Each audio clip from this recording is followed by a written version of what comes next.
Segera download Quran Tadabbur, tafsir dalam genggaman Anda. Bulan Ramadan adalah bulan Al-Quran.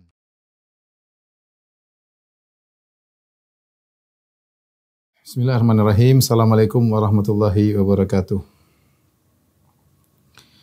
Alhamdulillahi ala ihsanihi wa syukru lahu ala taufiqihi wa amtinani wa asyhadu an la ilaha illallah wahdahu la syarika lahu ta'ziman li sya'nihi wa asyhadu anna Muhammadan abduhu wa rasuluhu da'ila ridwani. Allahumma salli alaihi wa ala alihi wa ashabihi wa ikhwani. Para ikhwan akhwat, para jamaah Majelis Samara Ta'lim yang dirahmati oleh Allah Subhanahu wa taala. Pada kesempatan kali ini kita akan bahas poin yang sangat penting, perkara yang sangat penting terutama bagi para suami ya. Dan ini sebenarnya nasihat buat saya pribadi dan juga buat para suami sekalian, karena kita akan melihat bagaimana adab yang diajarkan Rasulullah SAW berkaitan dengan bermuamalah dengan istri ya. Dan ini perkara yang sangat penting karena waktu kita paling banyak habis dengan istri ya. Kita pulang ke rumah ketemu istri, nanti keluar safar bersama istri, nanti keluar pulang lagi ketemu istri lagi ya. Tidur juga bersama istri, hingga waktu kita paling banyak habis bersama istri secara umum tentunya ya. Itu ada orang yang juga sering bersafar dan yang lainnya, tapi secara umum waktu kita paling banyak habis adalah di rumah. Oleh karenanya kita berusaha memanage diri kita untuk bisa bermuamalah dengan istri dengan muamalah yang terbaik sehingga argo pahala kita terus berjalan. Argo pahala kita terus berjalan. Karenanya akhlak kita terhadap istri ini merupakan, saya katakan, ladang pahala yang sepertinya tidak kita pedulikan, tapi ternyata dia berulang-ulang tiap hari ya. Berapa jam kita bersama istri tiap hari. Kalau di total sama seumur hidup kita bersama istri, mungkin kita nikah sampai 30 tahun, 40 tahun, 50 tahun, maka waktu kita bersama istri sangat banyak. Kalau kita habiskan waktu itu semuanya dengan sesuai sunnah Nabi SAW, dengan akhlak yang mulia, maka itu merupakan kumpulan ladang pahala yang mungkin sangat banyak sekali ya. Maka wasiat saya untuk saya pribadi dan juga kepada para ikhwan, para suami untuk benar-benar memperhatikan hal ini agar kita bisa mendulang pahala sebanyak-banyaknya. Adapun sebelum kita menyebut tentang bagaimana muamalah Nabi SAW terhadap istrinya, maka ada beberapa kaidah atau perkara penting yang diingatkan oleh Nabi SAW. Yang pertama, Rasulullah SAW mengingatkan kepada kita bahwasanya di antara menjadi lelaki terbaik di sisi Allah adalah dengan menjadi suami yang terbaik. Kata Rasulullah SAW, khairukum li ahlihi wa ana khairukum li ahli. Sebaik-baik kalian adalah yang terbaik bagi istrinya dan aku adalah suami yang terbaik ya. Di sini Rasulullah SAW menyebutkan al-khairiyah, keterbaikan. Anda ingin menjadi manusia terbaik di sisi Allah Subhanahu wa taala, di antara jalannya adalah dengan menjadi terbaik bagi istri. Dalam hadis juga kata Rasulullah SAW, akmalul mu'minina imanan ahsanuhum khuluqa wa khairukum linisaihim. Kata Nabi SAW, orang yang paling sempurna imannya, akmalul mu'minina imanan, yang paling sempurna imannya adalah ahsanuhum khuluqa, yang paling baik akhlaknya. Kemudian Rasulullah SAW menyebutkan contoh akhlak tersebut, wa khairukum linisaihim, dan sebaik-baiknya adalah yang terbaik akhlaknya bagi istrinya ya.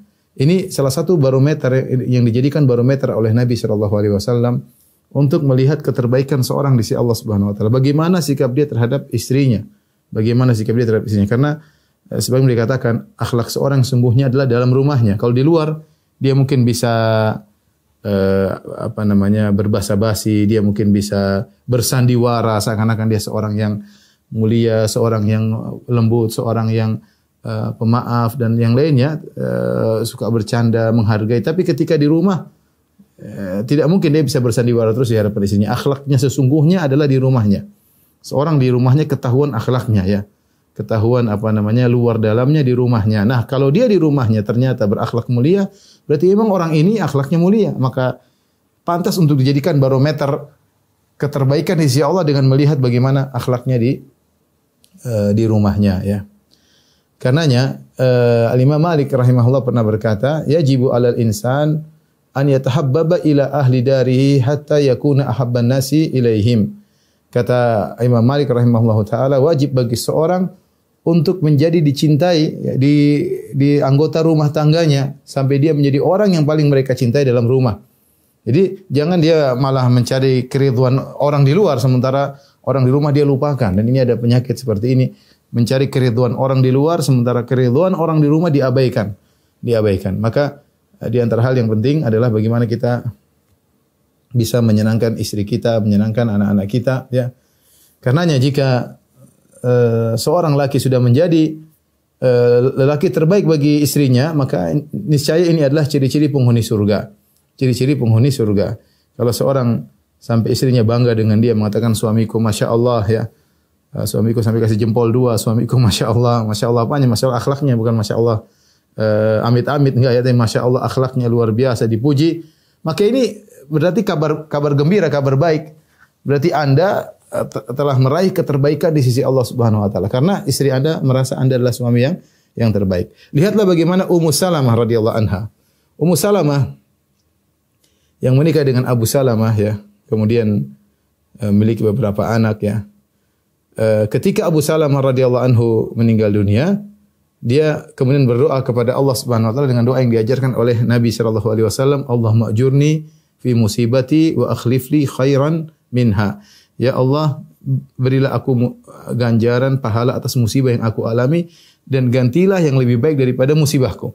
Ketika dia mau mengucapkan gantikan aku dengan yang lebih baik, dia sampai ragu-ragu sehingga dia berhenti. Dia tidak ucapkan. Dia berkata bergumam dalam dirinya, man khairun min Abi Salamah. Siapa yang lebih baik daripada suamiku Abu Salamah? Ya, man khairun min Abi Salamah. Siapa yang lebih baik dari suamiku Abu Salamah? Artinya Ummu Salamah merasa suaminya laki yang terbaik. Sehingga untuk berdoa saja, gantikan lebih baik daripada suamiku, dia hampir tidak mau mengucapkannya. Kalau bukan karena itu sunnah Nabi SAW, akhirnya dia pun mengucapkannya.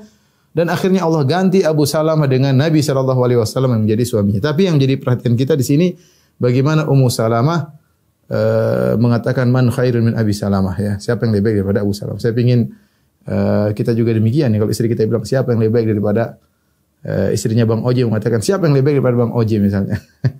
Siapa yang lebih baik daripada suamiku ya. Artinya dia merasa tenang dengan suami yang terbaik ya.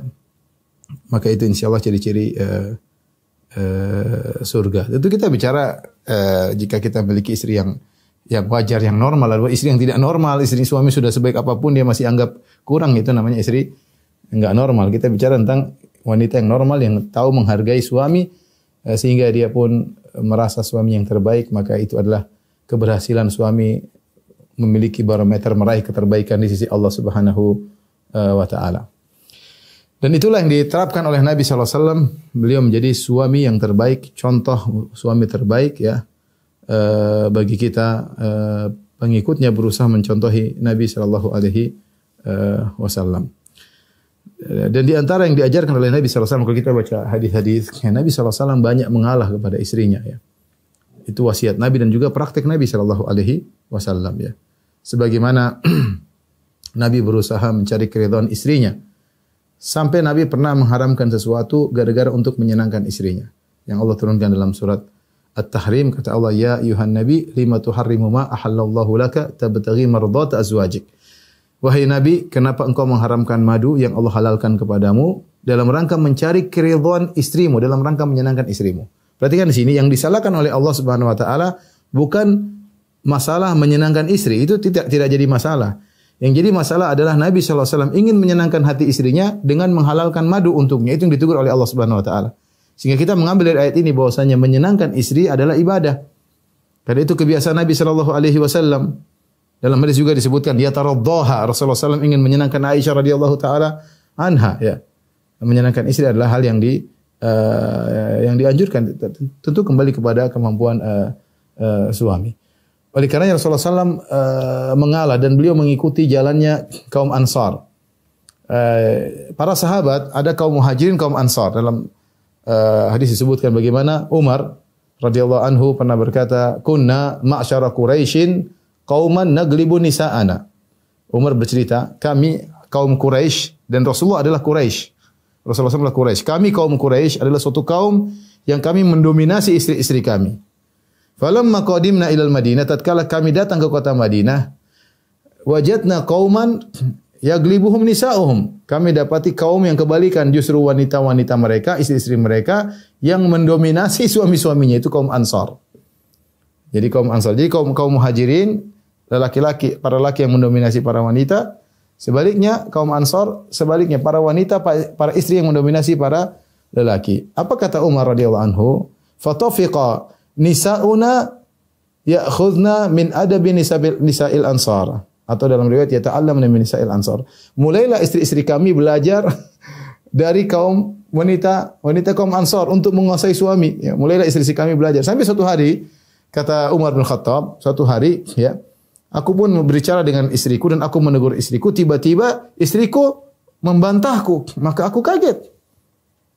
Bagaimana istriku bisa membantahku? Ini hal yang tidak pernah terjadi bagi kaum Quraisy. Ya, makanya kata Umar bin Khattab, fataqaddabtu yawman ala imraati fa idza hiya turaji'uni. Satu hari aku marah kepada istriku, ternyata istriku membantahku. Fa ankartu an turaji'ani.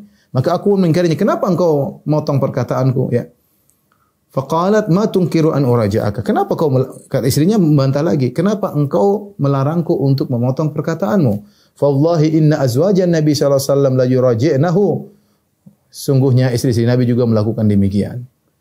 Istri Nabi juga melakukan demikian. Maka Umar pun kaget. Ya, di sini disebutkan oleh sebagian ulama bahwasanya meskipun Rasulullah SAW seorang Quraisy yang seharusnya dia mendominasi istri-istri beliau, tetapi ternyata Nabi memilih bagaimana metode kaum Ansar yang banyak mengalah kepada istri-istri karena banyak pahala di balik itu semua. Karena banyak pahala di balik itu semua. Dan Nabi SAW pernah berkata, istausu bin nisa'i khairan.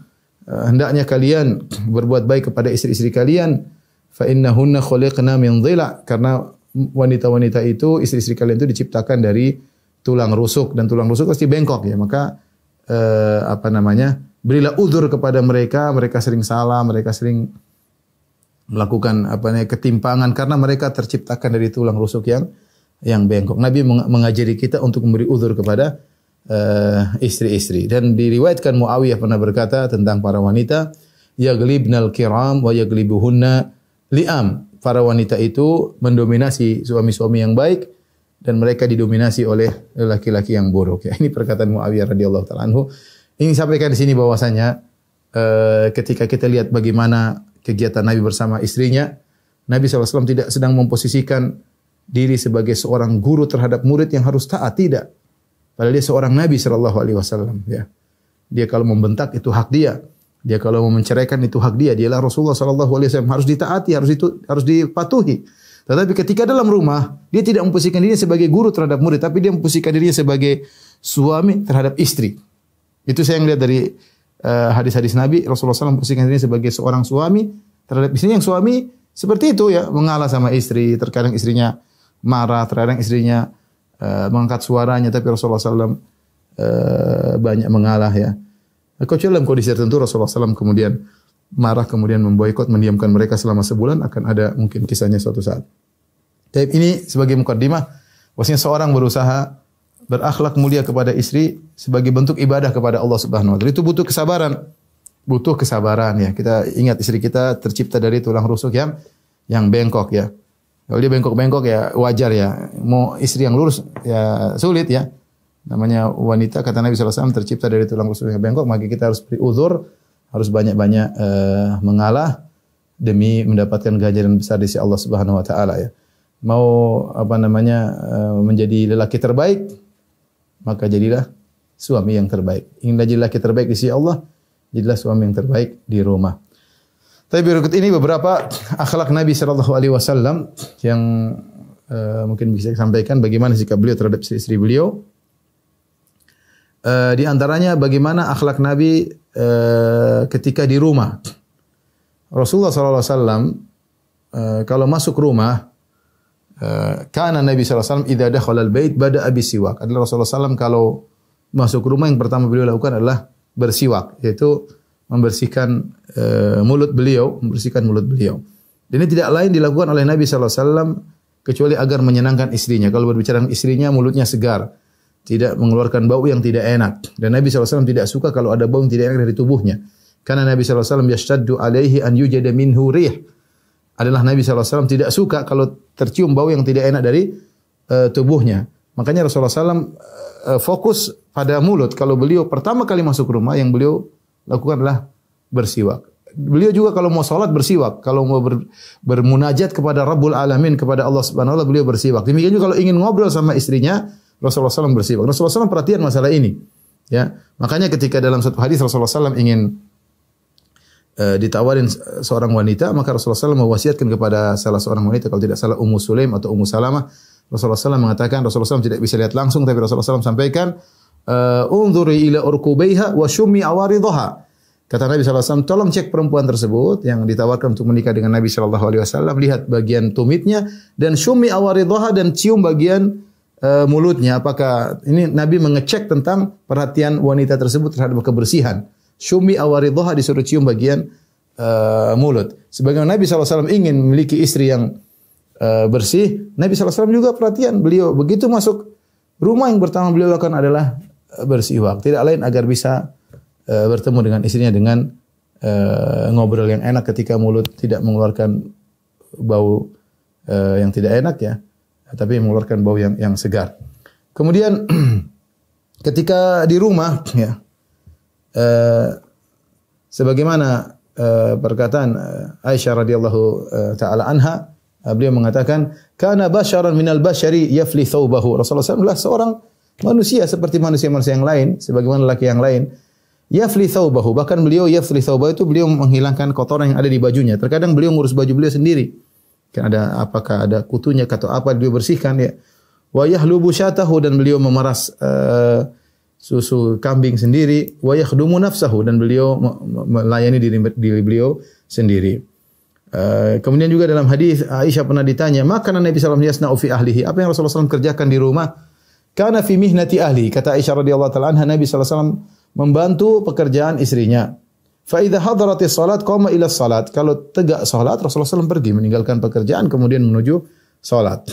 Demikian juga Rasulullah SAW, Aisyah pernah ditanya, maka Rasulullah SAW ya'malu fi baiti, apa yang dikerjakan oleh Nabi ketika di rumahnya? Qalat kana yakhitu thawbahu. Rasulullah SAW dengan tawadhu dia menjahit bajunya sendiri, ya. Wa yakhsifu na'lahu, dia memperbaiki sendalnya, kalau rusak dia perbaiki talinya. Wa ya'malu ma ya'malu rijal, dan dia melakukan apa yang dilakukan oleh para laki fi buyutihim, di rumah-rumah mereka. Ini di antara akhlak Nabi SAW ketika di rumah, juga sempat membantu istri dan juga melayani dirinya sendiri. Ya, terkadang bajunya dijahit sendiri, terkadang dia perbaiki sendalnya sendiri. Padahal kalau Rasulullah SAW ingin perintah sangat mudah. Tapi demikianlah Rasulullah SAW akhlaknya luar biasa di rumah. Tidak senantiasa memerintah istrinya untuk melakukan segala perkara. Terkadang beliau melakukan sendiri, terkadang beliau membantu istrinya. Ingat, kita sedang berbicara nasihat buat para lelaki ya. Jangan sampai para wanita dijadikan dalil untuk merongrong suami mereka ya. Saya tidak bermaksud demikian ya. Ada saatnya kita membahas bagaimana adab wanita terhadap suami, tapi sekarang saya sedang bahas bagaimana adab suami kepada istri yang seharusnya, yang semakin menuju ke arah situ, itu yang terbaik sebagaimana dicontohkan oleh Nabi sallallahu alaihi wasallam. Kemudian contoh juga di antara akhlak Nabi sallallahu alaihi wasallam ya, dalam masalah ibadah, Rasulullah SAW meskipun beribadah dia tetap menunjukkan kasih sayangnya kepada istrinya.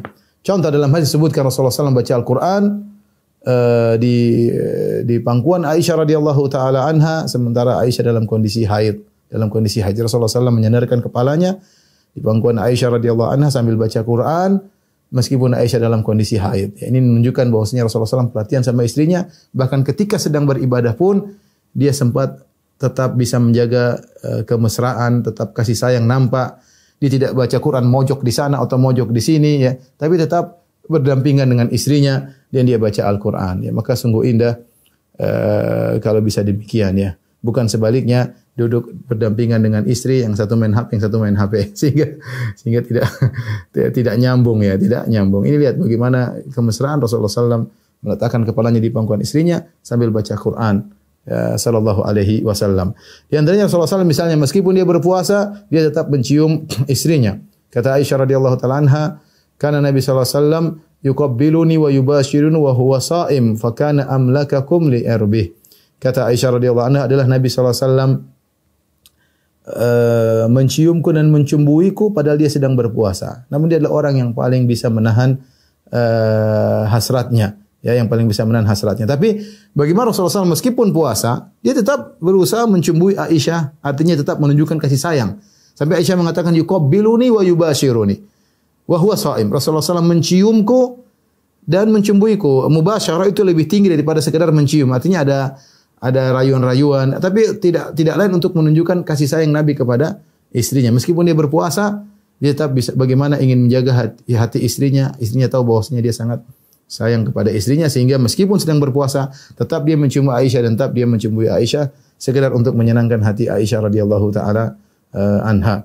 Kemudian di antara dalam Sunan Abi Daud disebutkan Nabi SAW sebelum pergi ke masjid, beliau mencium istrinya. Ini sunnah yang mungkin hampir-hampir tidak kita kerjakan, atau mungkin cuma dikerjakan di awal ketika baru bulan madu, ya. Sekarang sudah bukan bulan madu lagi, sekarang bulan bawang. Sudah tidak dilakukan hal-hal tersebut. Ya, seharusnya seorang berusaha untuk tetap menjaga kemesraan. Rasulullah SAW Rasulullah SAW ketika mau ke masjid, beliau mencium istrinya sallallahu alaihi wasallam. Kemudian juga Rasulullah sallallahu alaihi wasallam di malam-malam bulan Ramadan, beliau juga mendatangi istrinya, ya. Makanya ketika 10 hari terakhir saja baru Nabi sallallahu alaihi wasallam tidak mendatangi istrinya, ya. Disebut dalam hadis kata Aisyah radhiyallahu taala anha, "Idza dakhala al-ashar shadda mi'zarahu." Rasulullah sallallahu kalau sudah masuk 10 hari terakhir, Rasulullah sallallahu mengencangkan sarungnya. Artinya Rasulullah SAW tidak menggauli istrinya. Kita pahami bahwasanya di hari-hari sebelumnya, meskipun Rasulullah SAW tahajud, meskipun Rasulullah SAW bulan Ramadan baca Quran, tetap saja dia menggauli istrinya, tetap menunjukkan kasih sayang kepada istrinya.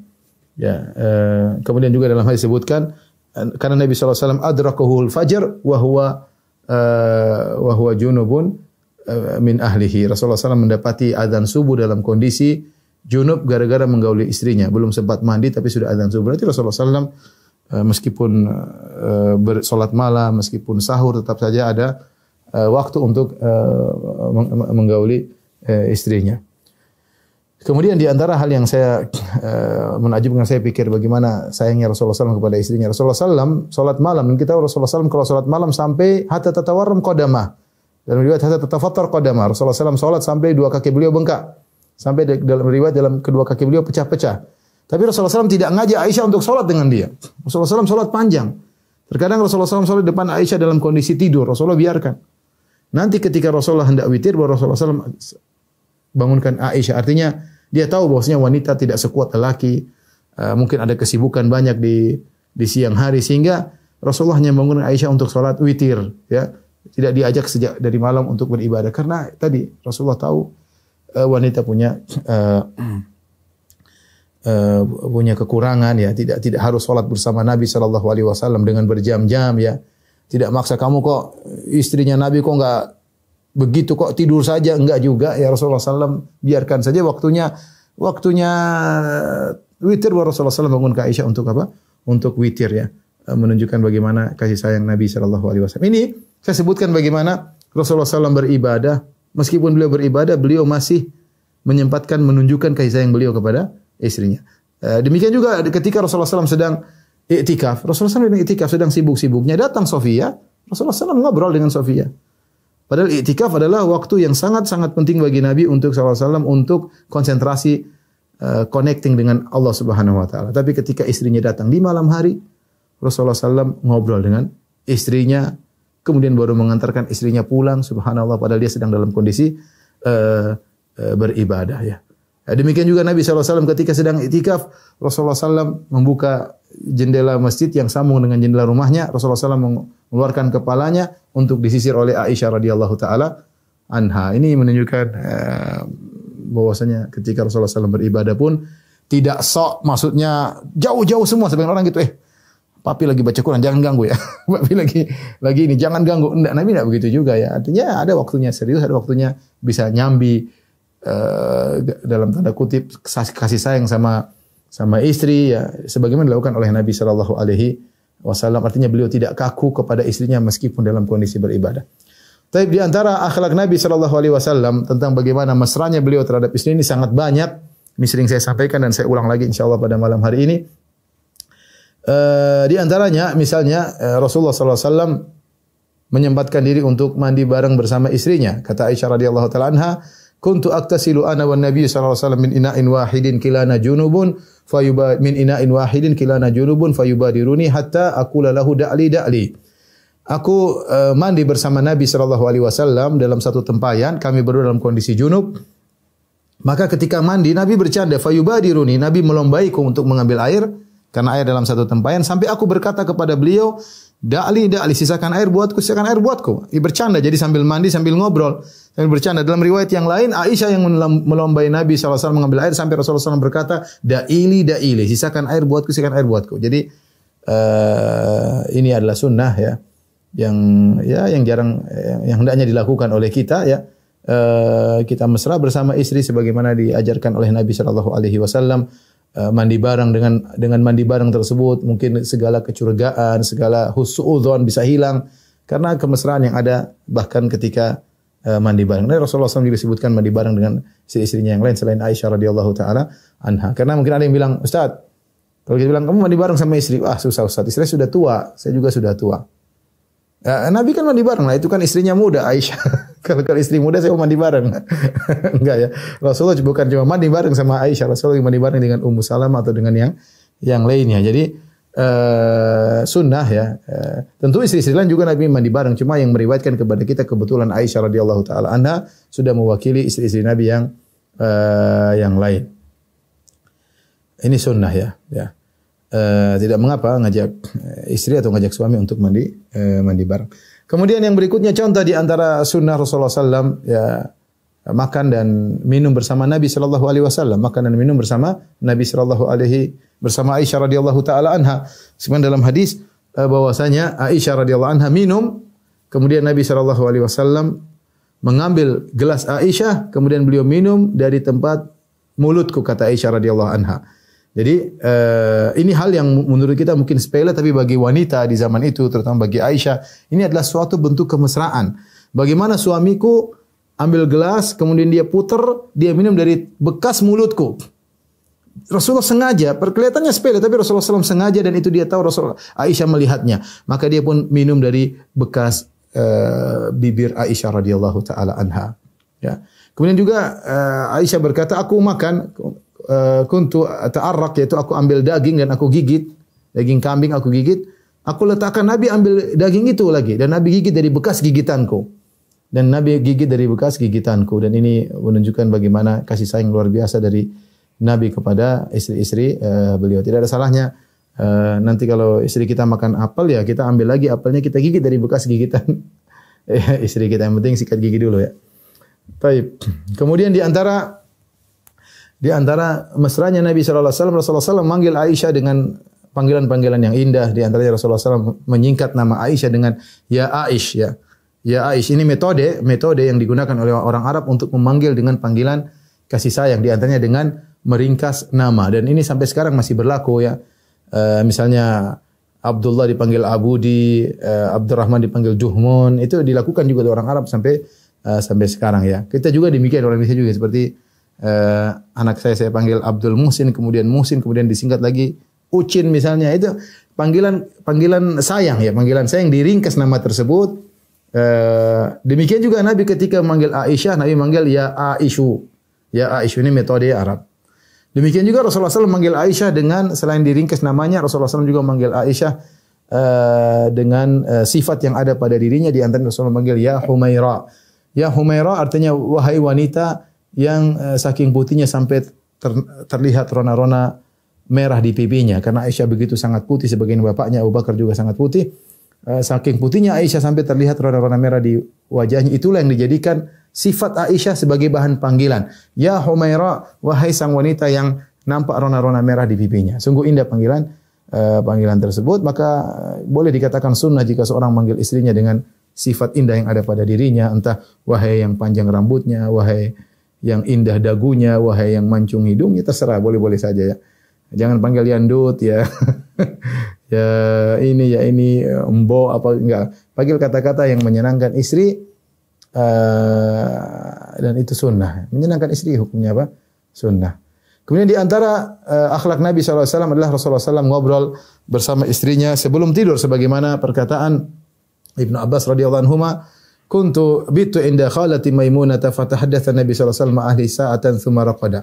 Aku tidur di rumah bibiku Maimunah, itu istri Nabi SAW. Aku dengar Rasulullah SAW ngobrol dengan istrinya beberapa saat, kemudian Rasulullah SAW tidur. Ya, Rasulullah SAW tidur. Dan ini obrolan bersama istri di malam hari adalah ibadah. Sampai-sampai dibawakan dalam bab, ya, kandungan makna ini dibawakan dalam, Imam Bukhari membawakannya dalam bab as-samar fil ilm, bab tentang begadang dalam ilmu. Padahal yang maknanya adalah hadis tentang obrolan suami istri. Ibnu Hajar menjelaskan bahwasanya obrolan suami istri ini sama pahalanya jika seorang setelah malam belajar agama. Padahal kita tahu Rasulullah SAW tidak suka ngobrol setelah malam. Wa kana yakrahu an-nauma qablahu wal haditha ba'dahu. Rasulullah SAW tidak suka tidur sebelum Isya, dan Rasulullah SAW benci ngobrol setelah Isya. Karena orang kalau ngobrol setelah Isya itu bisa lupa waktu sehingga kebablasan, tidak sholat subuh, tidak sholat malam. Wa kana yakrahul haditha ba'dahu. Rasulullah SAW tidak suka ngobrol setelah Isya. Tapi kalau ngobrol sama istri boleh. Rasulullah praktekkan. Atau ngobrol tentang ilmu boleh. Atau ngobrol tentang urusan umat sebagaimana Rasulullah SAW ngobrol dengan Abu Bakar radhiyallahu taala anhu. Tapi ngobrol yang cuma obrol-obrolan, maka Rasulullah tidak suka pada Isya. Tapi ternyata ngobrol dengan istri Rasulullah SAW melakukan setelah Isya, dan ini berpahala sebagaimana seorang menuntut ilmu. Oleh karenanya seorang menghadirkan dirinya, menghadirkan dalam hatinya ketika dia pulang dari kantor, sempatin untuk ngobrol dengan istri. Inilah kemesraan, inilah kebahagiaan kita di rumah. Kita menciptakan suasana di rumah yang membuat kita nyaman. Ada teman bicara, ada teman ngobrol. Terserah bahan obrolan apa saja, enggak ada masalah. Yang penting kita ada canda sama istri, ada obrolan. Yang suasana ini mulai hilang dengan adanya medsos. Istri sibuk dengan HP, suami sibuk dengan HP, sibuk dengan pekerjaan, istri sibuk dengan teman-temannya di grupnya, dengan urusan ini, urusan tetek bengeknya, kemudian ketemu tidak ada canda tawa, tidak ada kontak, masing-masing fokus dengan gadget di depannya, hilang manisnya kehidupan rumah tangga. Hilang manisnya kehidupan rumah tangga. Maka kerjakan sunnah Nabi SAW, ngobrol dengan istri, ngobrol yang nyambung, jangan obrolan yang bikin keributan, ya. Jangan ngobrol masalah politik lah, jangan ngobrol yang menyenangkan, yang enak, dan sehingga seorang laki merasa nyaman untuk bisa ngobrol sama istri juga merasa nyaman bisa ngobrol dengan suaminya, ya. Dan ini perlu dilakukan oleh para laki, ya.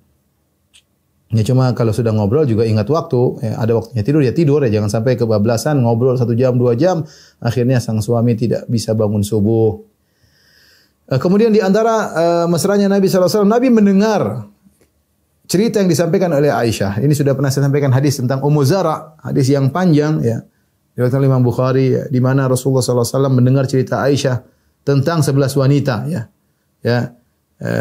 Jalasat ihda asyra imra'atan fatahaddatsna fata'aqadna, bagaimana 11 wanita berkumpul kemudian mereka berjanji untuk membongkar seluruh rahasia-rahasia suami mereka. Aisyah cerita itu, wanita pertama, wanita kedua, wanita ketiga, wanita keempat, Rasulullah dengar. Wanita kelima, wanita keenam, sampai wanita ke-11. Dengan bahasa yang sangat tinggi dari Aisyah radhiyallahu taala, Rasulullah paham. Kemudian Rasulullah SAW mengomentari sampai pada wanita 11 Ummu Zara, kemudian Rasulullah SAW mengatakan, "Kuntu laki ka Abi Zari' li Ummu Zara illa anni lam utallik." Nabi komentari, kata Nabi, aku terhadap engkau wahai Aisyah seperti Abu Zara terhadap Ummu Zara, hanya saja aku tidak menceraikan. Abu Zara menceraikan Ummu Zara, aku tidak menceraikan engkau. Kata Aisyah, engkau lebih baik daripada Abu Zara. Tapi intinya Rasulullah SAW mendengarkan obrolan istrinya, kemudian mendengar dengan saksama, bukan tidak seperti sebagian orang, istrinya ngobrol dia main HP, atau suaminya ngobrol istrinya main HP. Tidak fokus, ya. Ada sesuatu yang penting dia tinggalkan, sibuk dengan hal yang tidak penting. Oleh karenanya lihat bagaimana Nabi SAW mendengarkan cerita dari Aisyah radhiyallahu taala anha, kemudian Rasulullah SAW juga nyambut, bukan cuma dengar terus udah tidur. Enggak, Rasulullah dengar, Rasulullah SAW juga komentari. Kemudian di antara mesranya Nabi sallallahu alaihi wasallam, Nabi sallallahu alaihi wasallam perhatian sama istri-istrinya. Setiap pada asar Rasulullah SAW pergi menyenguk istri-istrinya satu persatu, wahidatan Rasulullah SAW datangi satu persatu. fayadunu minhunna, Rasulullah SAW dekati, dalam riwayat min ghairi masisin, tanpa digauli, tapi Rasulullah SAW dekati, ngobrol, cumbui. Kemudian Rasulullah sampai di rumah yang memang dapat jatah nginap ya. Ini di antara mesranya Nabi sallallahu alaihi wasallam ketika bersama istrinya. Di antara akhlak Nabi sallallahu alaihi wasallam adalah bagaimana akhlak Nabi bersama istrinya di luar rumah. Kalau tadi dalam rumah, sekarang bagaimana di luar rumah. Rasulullah SAW tidak segan-segan untuk menunjukkan bagaimana kasih sayang kepada istrinya meskipun di luar rumah.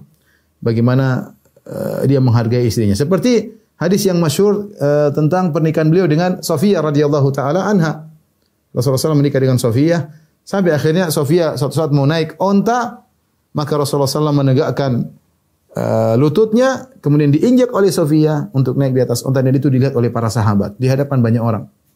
Ini yang meletakkan lututnya adalah Nabi SAW, manusia terbaik di alam semesta, yang pintu surga tidak akan terbuka kecuali yang mengetuknya Nabi SAW. Ya.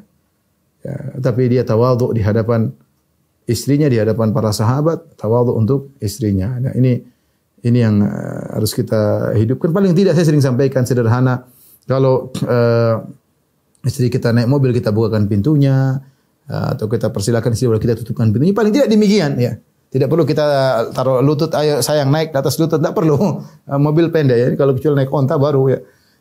Tapi paling tidak kita menunjukkan penghormatan kepada istri di hadapan umum. Istri merasa bahagia ya, bahwasanya suaminya ya menghargai dia di hadapan teman-temannya, di hadapan orang lain ya. Dan ini adalah akhlak Nabi sallallahu alaihi wasallam.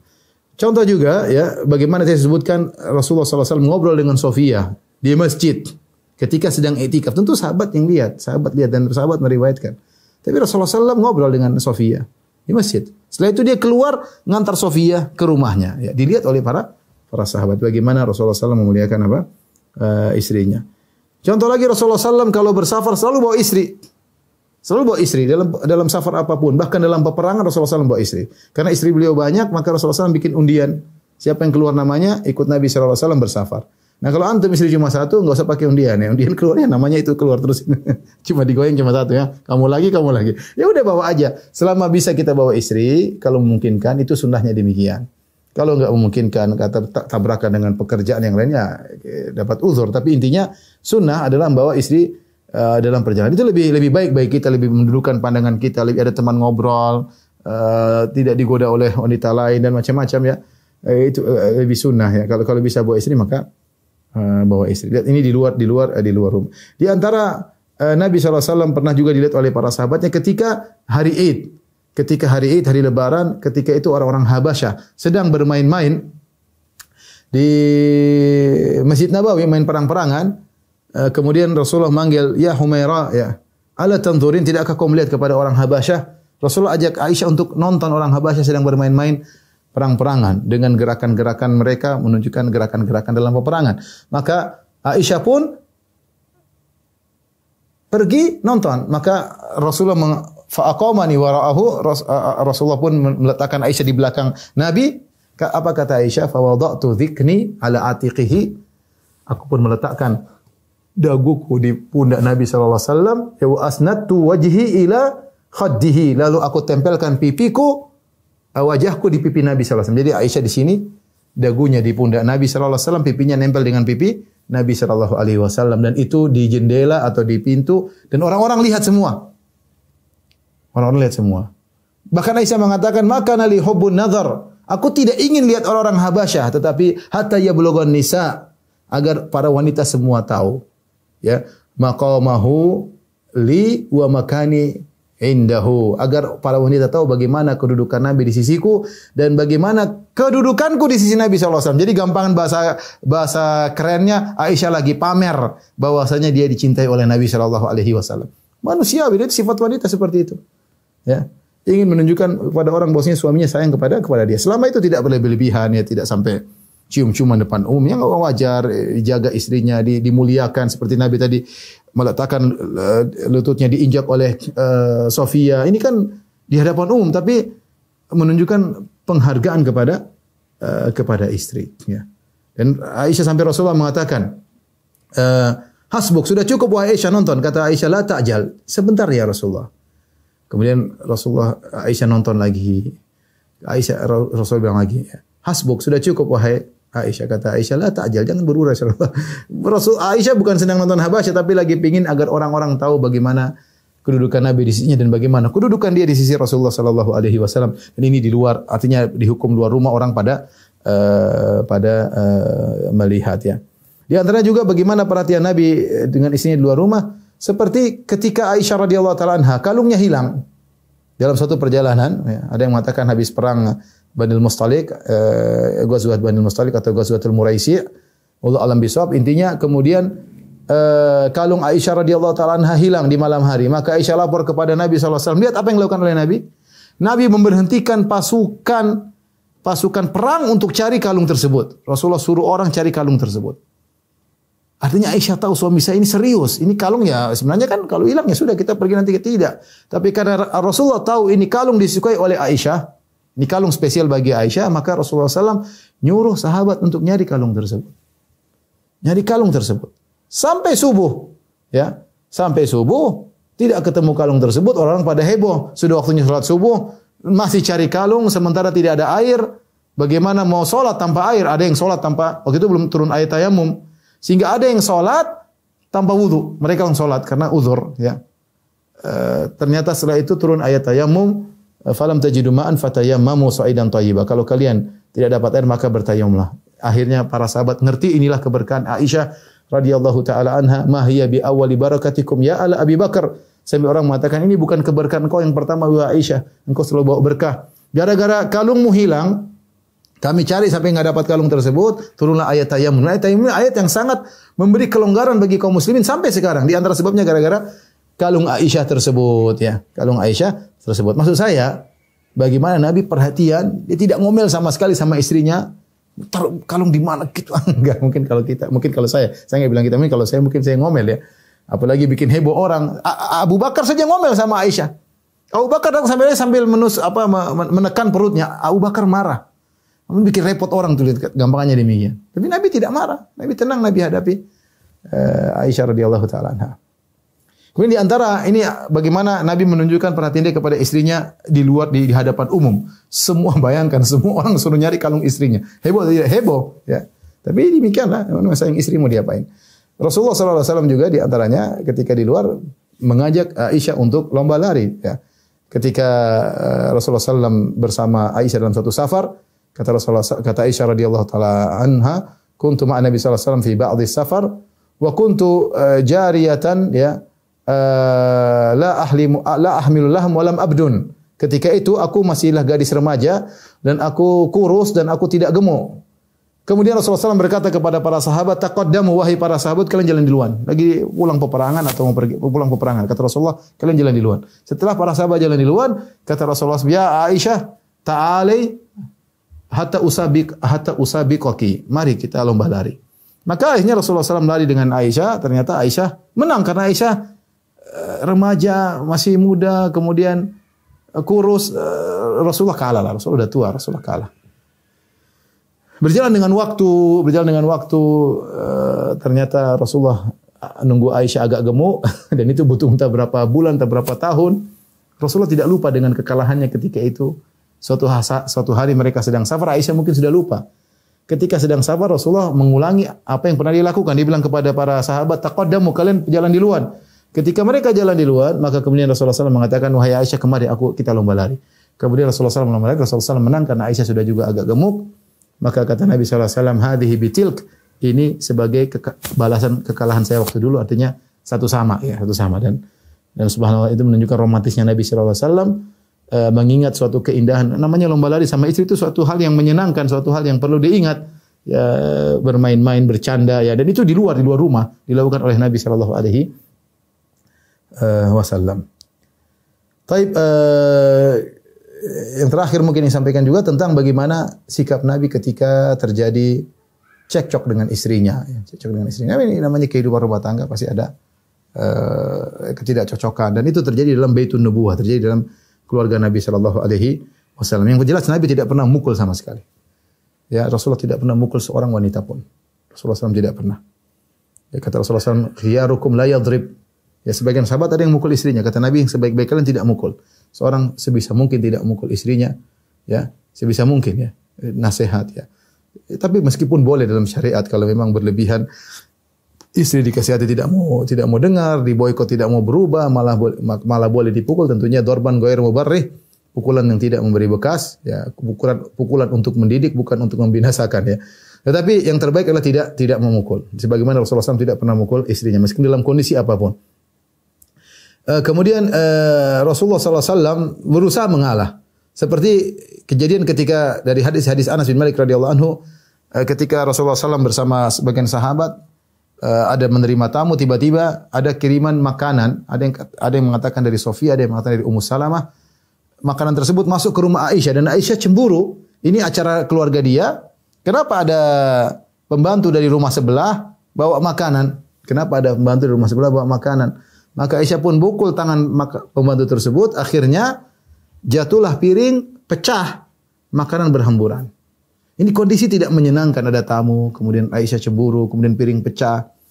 Tapi Rasulullah SAW sama sekali tidak marah. Tidak ada jengkel sedikit sama sekali. Menunjukkan bagaimana Rasulullah luar biasa. Karena dia tahu bahwasanya Aisyah cemburu, marah, salah bertingkah karena cemburu, karena saking sayang kepada dia. Bagaimana dia marah kepada seorang wanita yang salah bertingkah karena saking sayang kepada dia. Ya. Maka Rasulullah hanya berkata di hadapan para sahabat, kulu, makan. Jangan pedulikan ini. Silakan lanjutkan makan kalian. Gharat ummukum. Adapun Aisyah, itu ibunda kalian sedang cemburu. Artinya Rasulullah SAW bela kesalahan Aisyah. Aisyah ini salah. Dan dia adalah ibunda kalian. Yang kedua, karena dia cemburu. Bukan karena keburukan jiwanya, bukan karena temperamental, bukan karena dia sedang cemburu.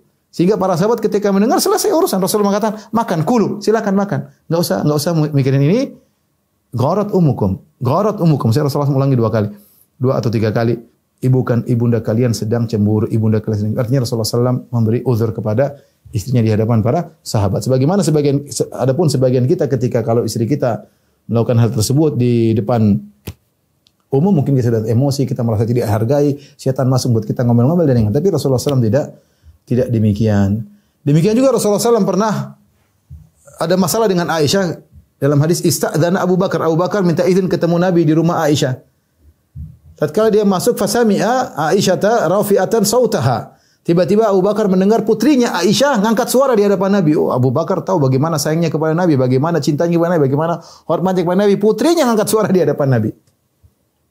Maka Abu Bakar langsung masuk dan dia marah kepada Aisyah. Dia mengatakan, "Ya binata Ummi Ruman." Ummu Ruman itu istrinya Abu Bakar, ibunya Aisyah. Dia mengatakan, dia tidak mengatakan wahai putriku, bahkan dia bilang, "Wahai putri istriku." Makanya demikian ya. Wahai putri, disebutkan nama istrinya. "Ya binata Ummi Ruman." Wahai putri istriku, bukan putriku, putri sekarang lagi marah ya. Ya. Atarfa'ina sautaka ala Rasulullah SAW. Kau ngangkat suaramu di hadapan Rasulullah SAW. Kemudian Abu Bakar ingin beri pelajaran kepada Aisyah. Fahala bainahuma, maka Rasulullah SAW masuk di antara kedua menghalang Abu Bakar. Rasulullah menghalang Abu Bakar. Aisyah ketakutan bersembunyi di belakang Rasulullah. Rasulullah tahan Abu Bakar jangan sampai mukul atau jangan sampai nyakiti putri istrinya. Maka Aisyah berlindung di bawah belakang Nabi. Padahal ketika masuk Aisyah lagi angkat suara di hadapan Nabi. Tapi Rasulullah tidak marah. Rasulullah tenang aja. Abu Bakar kemudian dihadang oleh Nabi. Akhirnya Abu Bakar pergi. Setelah Abu Bakar pergi, kemudian Rasulullah SAW langsung merubah suasana. Kata Rasulullah SAW, "Anqadhtuki minar rajul." Ya. Wahai Aisyah, aku telah menyelamatkan engkau dari laki tadi. Langsung bisa Rasulullah SAW bisa bercanda ketika itu. Artinya aku telah menyelamatkan engkau wahai Aisyah. Ya enggak usah angkat suara lagi. Tadi hampir kau digampar atau dipukul oleh bapakmu. Aku telah anqadhtuki minar rajul. Aku telah selamatkan engkau dari sang lelaki tersebut. Suatu hari kemudian Abu Bakar datang lagi, minta izin dia mendengar candaan tertawa antara Nabi dengan Aisyah. Maka Abu Bakar berkata, "Asyrikani fi silmikuma kama asyraktumani fi harbikuma." Yang artinya kata Abu Bakar, "Wahai Rasulullah dan Aisyah, sertakanlah aku dalam perdamaian kalian sebagaimana aku telah ikut dalam peperangan kalian sebelumnya." Abu Bakar juga bercanda. Jadi seorang mengatur hati ketika ada masalah dengan istri tidak harus dendam. Lihat Rasulullah bisa merubah suasana. Dari sini lagi marah-marah bisa berubah tidak marah-marah. Itu seorang harus bersabar karena Allah Subhanahu wa taala ya. Sekali lagi saya ingatkan, namanya wanita tercipta dari tulang rusuk, pasti bengkok, nggak mungkin lurus ya. Kalau lurus bukan wanita. Maka kita harus sadar, kita harus punya banyak kesabaran untuk menghadapi para wanita, dan kita sabar karena Allah Subhanahu wa taala. Di antara metode Nabi sallallahu alaihi wasallam menasihati istrinya ketika permasalahan sudah selesai. Dalam satu hadis Rasulullah SAW pernah berkata kepada Aisyah ketika mereka sudah tidak bertengkar, lagi tidak ada masalah. Rasulullah SAW mengatakan, "Inni la a'lamu idza kunti anni radiyatan wa idza kunti alayya ghadba." Kata Rasulullah, "Wahai Aisyah, saya sungguh tahu. Kamu kalau lagi marah sama saya, lagi ngambek, kalau lagi enggak ngambek." Ini menunjukkan Aisyah seringnya menahan, kalau dia ada masalah dia ngambek, dia diem. Dia tidak angkat suara. Angkat suara terkadang ya. Tapi makanya Rasulullah berkata, "Saya tahu, benar-benar tahu kapan kamu lagi ngambek, kapan lagi kamu lagi senang sama saya, kapan kamu lagi ngambek sama saya." Kata Aisyah, "Bagaimana kau tahu?" Kata Rasulullah, "Idza kunta radiyatan anni," kalau kau lagi senang sama aku, kau bilang la wa rabbi Muhammad. Kalau kau bersumpah, kau mengatakan demi Rabbnya Muhammad. Tapi kalau kau lagi marah sama saya, kau bilang la wa rabbi Ibrahim, demi Rabbnya Ibrahim. Kalau kau lagi marah, sumpahnya kau rubah demi Rabbnya Ibrahim.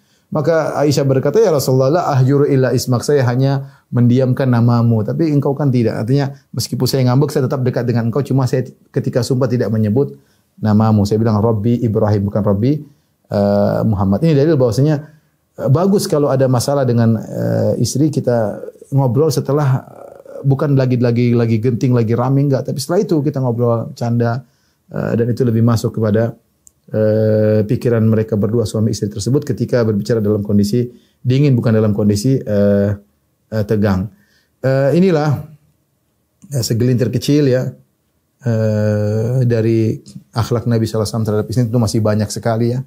Kalau kita membacakan hadis-hadis yang dibawakan oleh Syekh Abdul Razak, sangat banyak sekali. Tapi ini segelintir kecil ya. Di antara yang menakjubkan, Syekh Abdul Razak menyebutkan di akhir bagaimana Rasulullah SAW meskipun istrinya sudah meninggal, dia tetap perhatian. Di antara buktinya adalah Khadijah radhiyallahu anha. Khadijah radhiyallahu sudah meninggal, tapi Rasulullah SAW tetap wafi, tetap perhatian sama istrinya, sampai Rasulullah SAW potong kambing, Rasulullah SAW bagikan kepada teman-temannya Khadijah. Tidak lain karena dia menghargai istrinya, meskipun sudah meninggal dia masih ingat pada istrinya, sehingga dia bagi-bagikan potongan-potongan kambing kepada teman-teman istrinya yang sudah meninggal. Itulah suami yang baik, tidak melupakan kebaikan istri meskipun istrinya telah tiada, apalagi kalau istrinya sedang di hadapan dia, dan suka memberi udzur kepada istrinya. Wallahu musta'an. Ini adalah materi yang sangat berat bagi para lelaki. Teorinya mudah, tinggal prakteknya. Selamat berjuang. Semoga Anda bisa menjadi lelaki terbaik di sisi Allah Subhanahu wa taala. Wallahu a'lam bishawab. Demikian saja majelis taklim Samara yang dirahmati Allah Subhanahu wa taala. Semoga pertemuan kita diberkahi oleh Allah Subhanahu wa taala, menambah ketakwaan kita kepada Allah, dan semoga kita bisa mempraktekkan apa yang sudah kita dengar sedikit demi sedikit. Wabillahi taufiq wal hidayah. Assalamualaikum warahmatullahi wabarakatuh.